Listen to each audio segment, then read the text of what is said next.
জাতীয় পার্টি ছোট হতে হতে আজ ধ্বংসের দ্বার প্রান্তে পৌঁছে গেছে, একদম ধ্বংসের কিনারা। সেইখান থেকে জাতীয় পার্টিকে কিভাবে উদ্ধার করা যায়,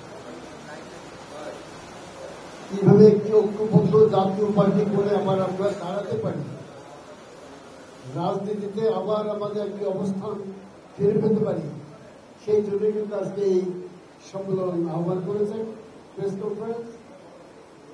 আমি আরেকটি জাতীয় পার্টির এখানে এক্সিকিউটিভ চেয়ারম্যান অর্থাৎ নির্বাহী চেয়ারম্যান, কিন্তু আমাকে চিঠি দিয়েছে, আমার সাথে আমার কোন চেয়ারম্যান সেলফি সাহেব আছেন, বাবলা সাহেব আছেন, চেয়ারম্যান সাহেব আছেন, সবাই আছেন। তারপরে আমরা মনে করি যে একটি ঐক্যবদ্ধ জাতীয় পার্টি জাতির এই ক্রান্তিকালে আবার আমরা জাতির স্বীকৃতি পাবো যদি আমরা ঐক্যবদ্ধ হই। এখন আপনারা শুনলেন আমাদের তারা কি বললেন। 1986 সালে আমরা এরশাদের মন্ত্রিসভা যোগদান করেছিলাম। আমি গোপালগঞ্জ থেকে 2 বার এমপি নির্বাচিত হয়েছি, নির্বাচিত হয়েই মন্ত্রী হয়েছি।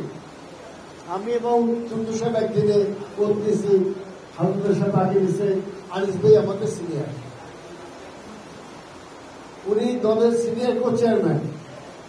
কি দেখতেছি, ছট ছট করে সবাইকে বাইক করে নিয়ে একা থাকবেন, একা একটা কোম্পানি করা যায়, ঘর সংসার করা যায়, বসে রাজনীতি করা যায় না। সবচেয়ে দুর্ভাগ্যজনক, উনি আমাদের দলের চেয়ারম্যান, ভারত থেকে ফিরে এসে বললেন, আপনারা জিজ্ঞেস করেন সাংবাদিকরা ওখানে কি কথা হয়েছে, তাই আমি ওদের অনুমতি ছাড়া একটি কথা বলতে পারবো না। দলকে বিদেশে বন্ধ থেকে কি দল করা যায়? এই দেশের মানুষের মানে সেদিনে তো দল অর্ধেক চলে গেছে।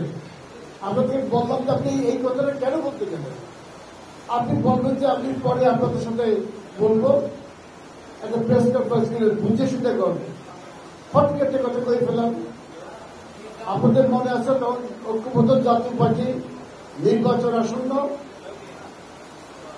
দ্বাদশ নির্বাচনকে সামনে রেখে 12ই নভেম্বর আমরা ডিপ্লোমা ইঞ্জিনিয়ারিং ইনস্টিটিউটে বিরাট করলাম, বর্ধিত সভা করলাম। 58 জন জেলার প্রেসিডেন্ট সেক্রেটারি বক্তব্য রাখলো, আমি সহ, যাই আগামী নির্বাচনে আমরা যাব না, যারা যাবে তারা জাতির দুশ্মন, আমরা এই নির্বাচনী খেলায় পা দেব না। কিন্তু আপনারা লক্ষ্য করেছেন, আনিস ভাই বলেছেন, শুধুমাত্র শেষ মুহূর্তে তার বউটার সিটটা নিয়ে বার্গেনিং করতেছিল, ওখানে আওয়ামী লীগ সিট দিচ্ছে, নৌকার যদি দিয়ে গেছে, সে বেচারা তার ক্যানভাস শুরু করেছে, সেই সিটটা সন্ধ্যার সময় সরিয়ে ওনার বউকে দেয়। তারপরে উনি রাজি হইল যে আমি ইলেকশন যাবো, মাঝখান দিয়ে আমাদের সব বাদ দিয়ে দেব। এসে তার রাজনীতি, এসব তো রাজনীতি করা যায় না। আমরা মনে করি যে আজকে সময় এসেছে, সবার দাবি যে আমরা ঐক্যবদ্ধ গণতান্ত্রিক পন্থা একটি জাতীয় পার্টি করতে চাই, যেটা আমাদের সিনিয়র চেয়ারম্যান বলেছেন। কারণ এত বড় বিপ্লব দেশে হয়ে গেছে, ছাত্ররা নিশ্চয়ই আমরা তাদেরকে আমরা সম্মান করি, আমাদের সন্তানের মতন। একদিন 71 সালে যুদ্ধ করে আমরা ফিরে এসেছিলাম, তারা একটা বিপ্লব করে চলে আসছে, তারা একটা সম্মানের চোখে দেখবো, ছেলের চোখে দেখবো। অথচ তাদের গ্রাম পুজিয়া ছুটাছুটি করে, বক্তৃতা করে, বক্তব্য করে, যা তা বলে এবং টোকাই বলে, আর যা বলছে তা বলা যায় না, এই সমস্ত কথা বলে তারপর কি হলো মুশকিল দিয়ে তারা বলল যে জাতীয় পার্টিকে ব্যান করতে হবে। এবং আমাদের নেতা পল্লী বন্ধু হোসেন মোহাম্মদের সঙ্গে বাইকে তারা ভেঙে দিল, জ্বালাই দিল। এ হচ্ছে তার রাজনীতি। এটা মাথা খারাপ লোক, অসুস্থ লোক, মেন্টালি সিক, তার সাথে রাজনীতি করা যায় না।